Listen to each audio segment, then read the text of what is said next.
Next JS के series में ये वीडियो है और हम लोग आज पढ़ने वाले हैं नेक्स्ट जेएस के डॉक्यूमेंटेशन से पढ़ते हुए आ रहे हैं, इसलिए हम लोग आज फिर से डॉक्यूमेंटेशन के पास आ गए। राउटिंग टेक्निक में हम लोग गए थे, आज हम लोग डायनेमिक राउटिंग को थोड़ा समझने की कोशिश करेंगे। डायनेमिक राउटिंग कैसे काम करता है, पहले राउटिंग टॉपिक देख लीजिए, जो मैंने आपको बताया था वो सारे यहाँ पे हैं। पेजेस के बारे में बताएंगे, बट यहाँ पे देखिए ये आपका डिफिनेशन ऑफ राउट्स था जिस पे हम लोग डिस्कस कर चुके थे। आज का टॉपिक ये पेजेस रहेगा। देखो, pages is the UI that unique for the route, ठीक है। तो नॉर्मली है ना, पेजेस जो वेरिएबल फंक्शन है, पेज डॉट जेएस जो वेरिएबल है, उसी का बात हो रहा है। किसी भी फोल्डर के अंदर में जो आप फोल्डर का नाम रखेंगे वो राउट का नाम बन जाएगा, और उसके अंदर जो फाइल रखेंगे पेज डॉट जेएस वही पब्लिकली एक्सेसिबल होगा। बनाते कैसे हैं, कोई भी तरीका यूज़ कर सकते हो। एक्सपोर्ट डिफ़ॉल्ट फंक्शन पेज, ठीक है, एक्सपोर्ट डिफ़ॉल्ट फंक्शन ये वाला पेज, एरो फंक्शन भी यूज़ कर सकते हो। और देखो जेएस, जेएसएक्स, टीएसएक्स सब अलाउड है। नाम हमेशा याद रखो, रिक्वायर्ड है पेज डॉट जेएस हो, जेएसएक्स हो, उससे मतलब नहीं है, टीएसएक्स हो। ये हमेशा सर्वर, ये देखो, ये तुम ध्यान देखना, page are server component by default. Pages जो फाइल बनाते हो वो हमेशा कंपोनेंट होता है, लेकिन तुम उसको क्लाइंट भी कर सकते हो। कैसे, यूज़ क्लाइंट लगा के, ऊपर लगा यूज़ क्लाइंट हो गया। तुम यहाँ पे पेज में डायरेक्ट डेटा फेच कर सकते हो, जो आगे हम बताएंगे आपको, अभी नहीं। लेआउट एंड टेम्पलेट कैसे काम करता है, लेआउट एंड टेम्पलेट देखो। The special file called layout and the template allow you to create a UI and share between the routes. यानी तुम एक लेआउट डॉट जेएस बनाकर सब जगह आपस में शेयर कर सकते हो। टेम्पलेट डॉट जेएस भी ऐसे ही काम करता है। पहले लेआउट समझ लेते हैं। A layout UI is share between the multiple routes.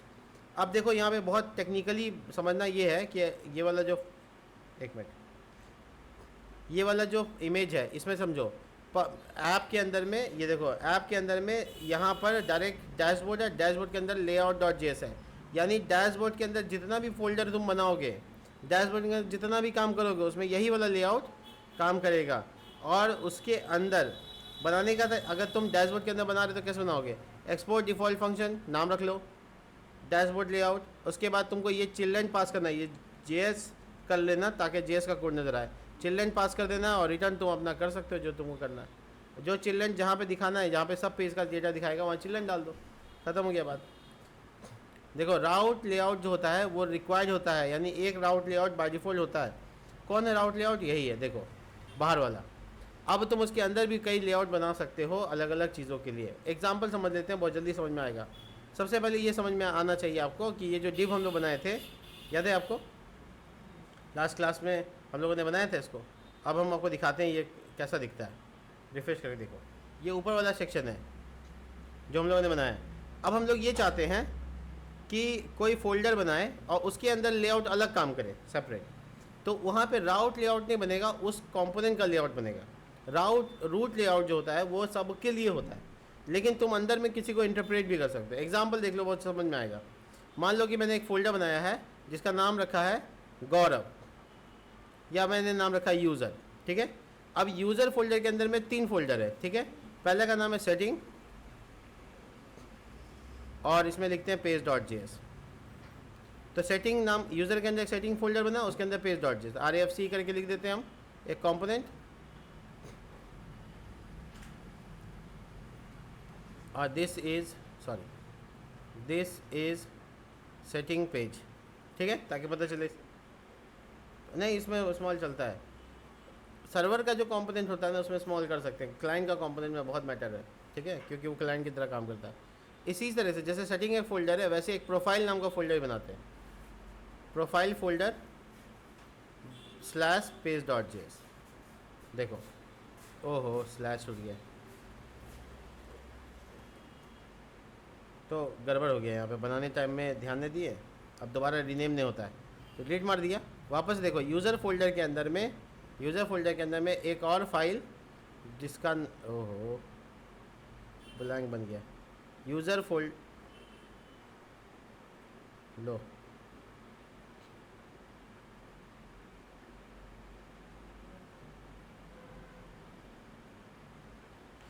Folder structure disturb हो रहा था, दोबारा करना पड़ेगा शुरू से। देखो, मैं बहुत सारा फाइल खोल के रखा हूँ, तुम लोग कन्फ्यूज़ ना हो जाओ। ऐप के अंदर यूज़र फोल्डर, और यूज़र के अंदर 3 फोल्डर बनाना है, ठीक है। हायरार्की समझ लो, यूज़र के अंदर सेटिंग, प्रोफाइल और about, slash setting slash profile slash about, ऐसे एक्सेस होगा। तो हम पहला फाइल बना रहे हैं सेटिंग, उसके अंदर page.js, RAFC short hand,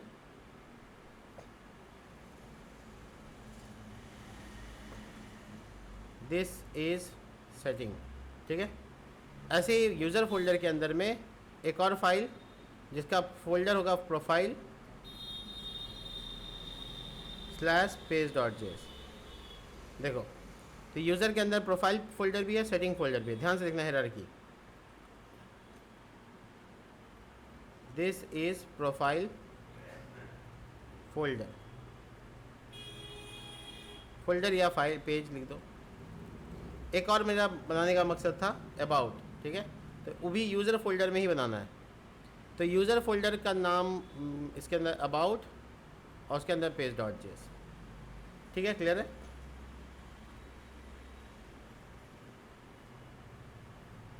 this is user about page, बाहर भी एक अबाउट है इसलिए यूज़र अबाउट लिख दिया ताकि यूज़र के अंदर वाला है।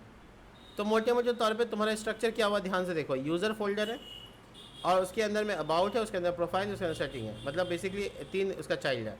लेकिन मैं जब सबलाइस यूज़र लगाऊंगा तो 404 का एरर आ जाएगा, बताओ क्यों? क्योंकि यूज़र फोल्डर के बाद अपना कोई page.js नहीं है, बिल्कुल सही। तो अगर मैं यहाँ पर बाहर यूज़र फोल्डर में page.js डायरेक्ट बना देंगे तो उसका पास अपना page.js होगा, यानी वो फोल्डर भी एक्सेसिबल होगा।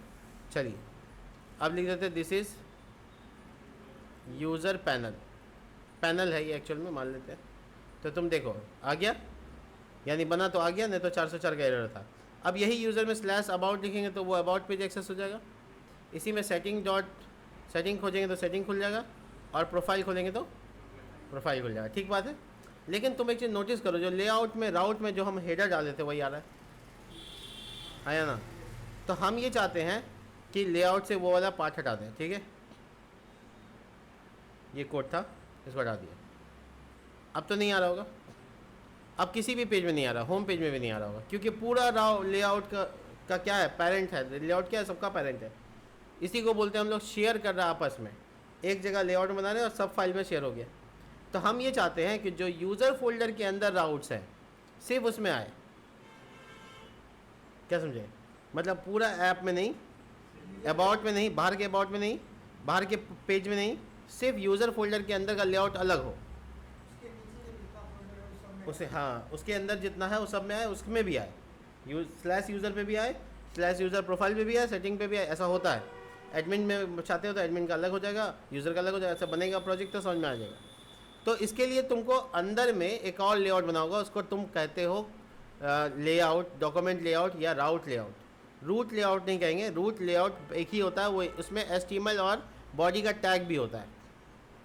तो हम लोग क्या करेंगे, यूज़र फोल्डर के अंदर बनाएंगे layout.js। ये बहुत मैजिकल चीज़ है, ध्यान से देखना। अब इसमें कैसे लेआउट बनाना है ये यहाँ पर डॉक्यूमेंटेशन बता रहा है तुमको। देखो ये रिक्वायर्ड है, ये नहीं चेंज करना है। ऊपर देखो लेआउट कैसे बनाते हैं। लेआउट शेयर करता है मल्टीपल थ्रेड पे, यानी तुमने अगर कहीं पे लगा दिया तो उसके अंदर का nested layout can be also be nested. अब आराम से you can define at default exporter layout by layout.js and the component should be accept props child and populate with the existing file rendering। Example देखो, इसने dashboard बनाया, हम लोग user बना रहे हैं, तो बनेगा कैसे, यूज़र फोल्डर के अंदर layout.js कैसा दिखेगा, ऐसा। अब जैसा दिख रहा है ये वैसे ही बनाएंगे हम, दिखने जाओ। एक्सपोर्ट, यहाँ देखना एक्सपोर्ट डिफ़ॉल्ट होगा, एक्सपोर्ट डिफ़ॉल्ट फंक्शन। अब फंक्शन का नाम देखो, यहाँ पे डैशबोर्ड लेआउट है, हम लिखते हैं यूज़र लेआउट, ठीक है। ध्यान रखना इसमें चिल्ड्रन नाम का प्रॉप्स पास होता है, नहीं भूलना, ठीक है। देखो पास हो रहा है, तो चिल्ड्रन नाम का REN, स्पेलिंग गलत हो गया, चिल्ड्रन पास हो गया। अब इसका बॉडी रिटर्न करेगा, एक सेक्शन बना देते हैं अच्छे से रखने के लिए, सेक्शन, ये टैग होता है HTML में, ठीक है। और इसके अंदर चिल्ड्रन डाल दो। और जो डिज़ाइन हम लोग कॉपी करके वहाँ से लेकर आए थे, हम चाहते हैं इसमें दिखे, बाहर ना दिखे, वो डाल दिया हेडर। और कुछ नहीं है, बस हेडर है सिंपल। और चिल्ड्रन डाला हुआ है, यहाँ देख लो, यहाँ पे भी देखो ऐसे ही हुआ है, नेविगेशन यहाँ पे इंक्लूड किया हुआ है। और तुम्हारा ये वाला एक्सपोर्ट हो जाने के बाद, यूज़र लेआउट एक्सपोर्ट होने के बाद क्या होगा, तो देखो सबसे पहले ये वाला पेज में देखो कोई हेडर है नहीं है, स्लैश अबाउट भी एक यूआरएल है उसमें भी देख लो नहीं है, लेकिन स्लैश यूज़र में देखो, मतलब हम स्पेसिफिक ग्रुप ऑफ डेटा में अपना लेआउट बना सकते हैं। इसके बाद यूज़र के अंदर प्रोफाइल चेक करो, उसमें आया क्या, उसके अंदर सेटिंग में देखो, यानी अपने सब नेस्टेड में है। यूज़र के अंदर अबाउट भी है, आया क्या, यानी यूज़र के अंदर जितना फोल्डर बनेगा सब में ये लेआउट काम करेगा। पता ये चला कि एक प्रोजेक्ट का एक रूट लेआउट होता है और अंदर अंदर जा के बहुत सारा लेआउट बना सकते हैं। इसकी ऑप्टिमम क्षमता इतनी हो गई कि जितना बड़ा प्रोजेक्ट बनाना चाहते हो बनाओ, सबका डिज़ाइन अलग अलग कर दो, कोई पंगा नहीं, ठीक है। तो ये है लेआउट का मैजिकल स्थिति जो हम आपको यहाँ पे रिप्रेजेंट करके दिखा देते हैं। रूट लेआउट एक रहेगा, रूट लेआउट दो बनाना है तो फिर राउट ग्रुप करना पड़ता है, वो हम आगे बताएंगे। एक ही बनेगा ये दो नहीं बनेगा, ठीक है। नेस्टेड लेआउट कैसे बनता है, देखो ये तुम्हारा बाहर का लेआउट है और अंदर का लेआउट देखो डैशबोर्ड के अंदर बनाया है, तो इसको क्या कहेंगे, नेस्टेड लेआउट। डैशबोर्ड के अंदर जितना कुछ है सब उसी में काम करेगा, जैसा हम लोग का यूज़र में काम कर रहा है। देखो ये बाकी चीज़ें, हाँ राइट। अब टेम्पलेट्स के बारे में सुनो क्या होता है। Templates are similar to the layout in the way they wrap child layout और pages unlike layout the process across the routes and maintain it combination। तो टेम्पलेट में क्या होता है कि जब कोई तुम ऐसा चीज़ बनाना चाहते हो जो कि चिल्ड्रन को रैप करेगा, उसके लिए करते हैं। अभी हम यहाँ पे इसको नहीं टच करेंगे क्योंकि एक चीज़ कोई समझो न तो उसी में आपस में कंफ्यूज हो जाओगे। हाँ राइट, बिल्कुल सही बात है। देखो जो भी हम लोग बनाते हैं, जैसे राउट के अंदर ये वाला बनाए ना, तो ये जो डिव है ये उठकर पहले लेआउट के पास आएगा और लेआउट के चिल्ड्रन में पास हो जाएगा, चिल्ड्रन यहाँ पे दिखाएगा। यानी जो भी हम पेजेस बना रहे हैं उसके अंदर पेज.js सबका सब क्या है, लेआउट का चिल्ड्रन है। यानी जो कुछ तुम कोड लिख रहे, देखो इसमें HTML टैग है नहीं, तो ये पूरा HTML टैग है। देखो क्या क्या हायरार्की समझना, ध्यान से समझो। यहाँ से डिव उठा, अबाउट अस का पेज में सब कुछ लिखा हुआ है, मान लो पूरा पेज ये है, पूरा पेज उठा एक जगह पे चिल्ड्रन नाम बन गया, ये उठ कर आया लेआउट के पास। लेआउट बोला अच्छा तुम्हारा हेडर भी यहाँ पे लगेगा, अब उसमें हेडर भी ऐड हो गया और एक पूरा सेक्शन बन के निकला तो कहाँ गया, मेन राउट के पास। मेन लेआउट के पास पहुँचा, वहाँ बॉडी टैग और HTML टैग लग गया, अब पूरा पेज तैयार हो गया। यहाँ से उठाया थोड़ा, यहाँ से उठाया थोड़ा, यहाँ से उठाया, फ़ायदा क्या हुआ, इतना अलग अलग करके सब एक टाइम में लोड हुआ, यानी वेबसाइट फास्ट लोड हुआ। हाँ, जो चीज़ सेम चाहिए वो बार बार कोड लिखने की कोई ज़रूरत। HTML सीरीज में क्या होता है, बॉडी HTML सब अलग अलग पेज में लिखना पड़ता है, यहाँ ऐसा नहीं करना पड़ा। तो थोड़ा कॉम्प्लेक्स स्ट्रक्चर बट तुम्हारे काम का। आगे बढ़ते हैं, ये जो टेम्पलेट वाला स्थिति है ना, ये इसको अभी यहाँ पे छोड़ देते हैं, ठीक है। अभी टेम्पलेट हम लोग यूज़ भी किए थे, आपको याद है, ये जो नहीं इसमें नहीं, आपके प्रोजेक्ट में नहीं, सॉरी दूसरे प्रोजेक्ट में किए थे। अच्छा, मेटा डेटा कुछ होते हैं, वो क्या होते हैं सुनो। You can modify the head HTML element such as title, meta और ये सब। अब देखो इस पेज में क्या लिखा, दिस इज माई टाइटल। अब ई पेज में यूज़र पैनल लिखा हुआ ना चाहिए था, तो तुम क्या करते हो, लेआउट में गए और यहाँ पे अपना मेटा इन्फॉर्मेशन एक्सप्लोर करोगे। कैसे पास करते हैं वो सुनो। ये लेआउट देखो, तुम किसको कहाँ कहाँ कर सकते हो, देखो फंक्शन में, layout.js में, पेज.js में। अलग अलग पेज का टाइटल अलग अलग होगा, तो सबका टाइटल कैसे डालेंगे, देखो export const Meta data title. Example दिखा देते हैं, देखो समझ में आ जाएगा। लेआउट में अगर हम हैं, ये यहाँ देखो, अगर हम लेआउट में एक टाइटल डाल देंगे, ऐसे कैसे डालेंगे, export const Meta data curly bracket title नाम का प्रॉपर्टी और लिख देते हैं यूज़र पैनल, लिख दिया। तो पता है क्या हुआ, यूज़र पैनल में जो भी URL एक्सेस करेंगे सबका नाम क्या हो गया। देखो अबाउट में भी ऐसे होगा, प्रोफाइल में, काहे कि हम लेआउट में डालें, तो लेआउट में जो डाले सब जगह हो गया बराबर। हाँ बिल्कुल, मेन के लिए उसका अलग टाइटल है, देख रहे टाइटल बदल गया। यानी पता ये चला कि अगर हम यूज़र के अंदर से कोई भी URL एक्सेस करेंगे तो उसका ये आएगा। बट प्रॉब्लम ये है कि हम यूज़र के अंदर जब प्रोफाइल में जाए तो यहाँ यूज़र प्रोफाइल लिखाना चाहिए। तो इसके लिए क्या करेंगे, तब आपको यहाँ पे एक्सपोर्ट नहीं करना है, तब आपको करना है एक्सपोर्ट अलग अलग पेज में, जैसे प्रोफाइल में करना है। बस यही चीज़ करना है, कुछ अलग नहीं है। आप यहाँ पे लिखिएगा यूज़र प्रोफाइल पैनल, इसी को हम लोग सेटिंग में जाते हैं और लिखते हैं यूज़र सेटिंग पेज, पैनल नहीं होगा, पेज कर दो, देख रहे हो। और इसी तरीके से तुम यहाँ अबाउट में कर दो, यूज़र अबाउट पेज। अब देखो क्या होता है, यही लिखा हुआ है, ये देखो अलग अलग पेज का अलग अलग प्रूफ के लिए। यानी मेटा इन्फॉर्मेशन तुम अलग अलग पेज में दे सकते हो, जैसे टाइटल वाइटल के बारे में सोच रहे हो अगर, तो सबका अलग अलग कर सकते हो, आसान है। और भी बहुत सारी चीज़ें एक्टिव, जैसे पाथ में मैच कराना, ये सब बाद में करेंगे, ठीक है। आगे देखो, लिंकिंग एंड नेविगेटिंग, चौथा नंबर टॉपिक। कोई भी एक पेज को दूसरे पेज से लिंक करने के लिए कौन सा टैग लगाओगे? लिंक एक कंपोनेंट है बना बनाया हुआ इस तरह से, ए टैग का इस्तेमाल करोगे। और इसमें क्या अंतर है सुनो, मान लो तुम यूज़र पैनल पे आ गए, अब तुमको ना तीनों का लिंक दे देते हैं हम यहाँ पे। एक फ्लिक्स बनाते हैं, div class name flix, flix dash 1 gap, अब यहाँ पे ए टैग।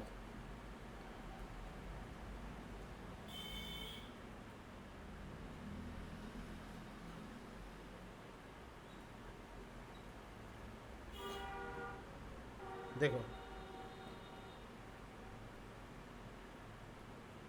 सेटिंग, प्रोफाइल, अबाउट, ये लिंक बना रहे हैं बेसिकली। और तुम इस पेज को देखना चाहते हो तो सिर्फ यूज़र में जाना होगा। देखो 4 लिंक बना, तो जब इन सेटिंग में क्लिक कर तो सेटिंग में जाए, इसके लिए तुमको यहाँ पे URL डालना होगा।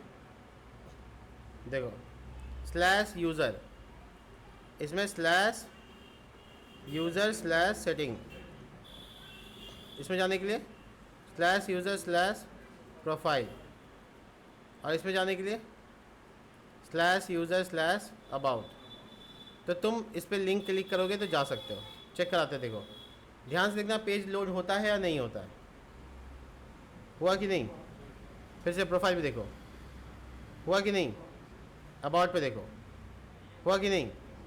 एक वेबसाइट जो जावास्क्रिप्ट से बन रहा है, अगर उसका पेज लोड हो तो उतना अच्छा नहीं दिखता।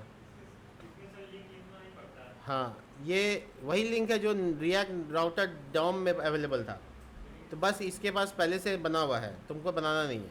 ध्यान रखना इंपोर्ट भी होगा नेक्स्ट स्लैश लिंक से। कैसे?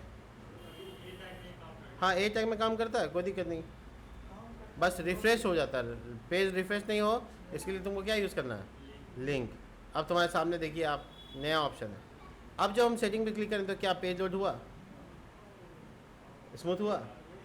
ये दोनों में डिफरेंस है। तो दोनों में ए टैग का इस्तेमाल करने वाला उसका सही इंजॉय नहीं ले पाएगा, ठीक है ना। तो ये है प्रॉब्लम। एक मिनट, ठीक है। तो आपने लिंक को समझ लिया कि कैसे काम करता है। देखिए, अगर आपका सर्वर कंपोनेंट ये लिंक है, इस तरह से काम करता है। लेकिन अगर आपको कोई फंक्शन से कहीं भेजना है, कोई क्लिक करके हम लोग कहीं भेजना चाहते हैं, तो उसके लिए हम लोग को क्लाइंट कंपोनेंट में, देखो क्लाइंट कंपोनेंट में एक हुक यूज़ करना पड़ता है, उसका नाम है यूज़ राउटर। कब? जब क्लाइंट कंपोनेंट हो और आपको रिडायरेक्ट करना फंक्शन में, तो उसके लिए करना ये होता है कि यूज़ राउटर को इंपोर्ट करेंगे, इस तरह से एक वेरिएबल में असाइन करेंगे राउटर हुक को, और जहाँ पे क्लिक करके करना चाहते हैं वहाँ करा सकते हैं एकदम आराम से। मतलब मान लो कि ये लिंक में नहीं बना हुआ है, एक मिनट। तो यहाँ पर हम लोग देख सकते हैं कि राउटर का वेरिएबल बना हुआ है, और फिर इसको कहीं पे भी राउटर डॉट पुश लगाकर जो URL दोगे वहाँ पर चला जाएगा। इसका एग्जांपल सैम्पल समझने के लिए, मान लो हमको होम पेज में जाना है, बट मुझे होम पेज में जाने के लिए जो फंक्शन बना रहे हैं या जो काम कर रहे हैं हम, उसके लिए हम यहाँ पे बटन लगाने हैं। बटन में तो लिंक नहीं लगता है नॉर्मली, तो उसमें ऑन क्लिक मगर लगता है, तो उसको यूज़ कर सकते हैं। बटन टाइप बटन, और ये देखो क्लिक या होम पेज ऐसे लिख देते हैं, और ये बटन टैग बंद। तो तुमको अगर यहाँ लगाना है ऑन क्लिक तो लगा सकते हो, लेकिन इसको लगाने के लिए तुमको क्या करना होगा, पहले राउटर को कहीं पे इनिशलाइज करना होगा। राउटर ऐसे const router is equal to use router, ये भी वहीं से आएगा। देखो ये आएगा नेक्स्ट स्लैश राउटर से नहीं, नेक्स्ट स्लैश नेविगेशन से। सही से पाथ समझना है, नेक्स्ट स्लैश नेविगेशन से। राउटर ये वेरिएबल है, और उसके बाद यहाँ पर एक एरो फंक्शन बना के तुम कह सकते हो राउटर डॉट पुश, और कहाँ भेजना है तो बता दो होम पेज पे, ठीक है। तो ये जो पाथ है ये तुम देखो। अब प्रॉब्लम क्या बताते हैं, प्रॉब्लम ये है कि हम लोग क्लाइंट साइड सर्वर यूज़ कर रहे हैं, और उसमें क्लाइंट साइड सर्वर में ये वाला काम, पुश वाला काम नहीं होता है, सॉरी क्लाइंट में होता है, सर्वर में नहीं होता है। तो ये सर्वर है, तो हम लोग क्या करते हैं, एक छोटा सा एक्सपेरिमेंट के लिए इस खाली डिव को एक अलग कंपोनेंट में डाल देते हैं, ताकि उसको क्लाइंट कर देंगे, ताकि वर्क कर रहा है कि नहीं कर रहा है समझ में आएगा। तो तुम वैसा कर सकते हो। और फिर ये ध्यान रखना कि ये जो ऑन क्लिक वगैरह लगता है, ऑन क्लिक बिना क्लाइंट के काम नहीं करेगा, सर्वर में काम नहीं करेगा। तो तुम अगर इसको क्लाइंट करना चाहते हो तो क्या करेंगे, फर्स्ट डिक्लेयर यूज़ क्लाइंट। मैंने जैसे बताया आपको कि पेज वाला कंपोनेंट जो होता है वो क्लाइंट भी हो सकता है और सर्वर भी। देखो तो तुम्हारा एरर सॉल्व हुआ, हो गया। होम पेज पे क्लिक कर रहे, देखो काम कर रहे हैं ना, यानी होम पेज पे आ रहा है। कहने का मतलब ये है कि आप ऑन क्लिक पे भी लगा सकते हैं, इस तरह से रिडायरेक्ट कर सकते हैं। लिंक एक तरीका हो गया क्लिक करके आने, बिल्कुल अंतर हुआ। अगर कोई फंक्शन में हम काम कर रहे हैं, जैसे फंक्शन कंप्लीट हो जाए तो रिडायरेक्ट हो जाए, तो फिर रिडायरेक्ट फंक्शन लगाते हैं ना हम लोग सर्वर में, वही चीज़ को क्लाइंट में इससे इस तरह से लगाते हैं। अगर हम बटन पे लगाएंगे तो ऑन क्लिक पे लगाएंगे। अंतर बताते हैं आपको, on mouse over, on mouse over, over, on mouse over, ठीक है। अब यहाँ पंगा क्या है, यहाँ पे देखो पंगा क्या है, ऑन माउस ओवर में इस तरह से पंगा है, दिखाते देखो। ये हमसे अंतर पूछा इसलिए हम उसको डिटेल कर देते हैं। यहाँ पे हम क्लिक करना पड़ेगा, और यहाँ पे बहुत कुछ कर सकते हैं, मतलब इवेंट मिल गया ना तो आप कुछ भी कर सकते हैं। खैर, तो ऐसे डिफरेंस पूछे तो बता दिया, ऐसे कोई इतना बड़ा डिफरेंस है नहीं। क्लाइंट और सर्वर का डिफरेंस बहुत ज़्यादा इंपॉर्टेंट है। उसका रिडायरेक्ट फंक्शन कहाँ से काम करेगा, for server component you can use redirect function instead of that, यानी यूज़ राउटर को बुलाने से अच्छा है सीधा सीधा रिडायरेक्ट को इंपोर्ट करो, और जहाँ यूज़ करना चाहते हो वो तो तुम किए भी हो इंसर्ट विंसर्ट के बाद। तो ये है तीनों तरीका जिसमें हम नेक्स्ट.जेएस पे काम कर सकते हैं, और बहुत अच्छे से कर सकते हैं। खैर, ये भी सब भी है, कैसे यूआरएल सर्च को, पैरामीटर को सही करते हैं वगैरह वगैरह। और एरर हैंडल कैसे करेंगे, ट्राई कैच लगाकर और स्टेट लगाकर, ये सब है। बट मैं इस पर नहीं जा रहा हूँ। लोडिंग यूआई कैसे काम करेगा, मान लो पेज खुला नहीं, उससे पहले लोडिंग दिखाओ, उसके लिए है। तो थोड़ा थोड़ा डिटेल में है, बट हम चाहते हैं इतना इतना थोड़ा थोड़ा पढ़ें, तो इससे ज़्यादा स्ट्रॉन्ग हो जाएगा। मिलते हैं नेक्स्ट वीडियो में, तब तक के लिए बाय।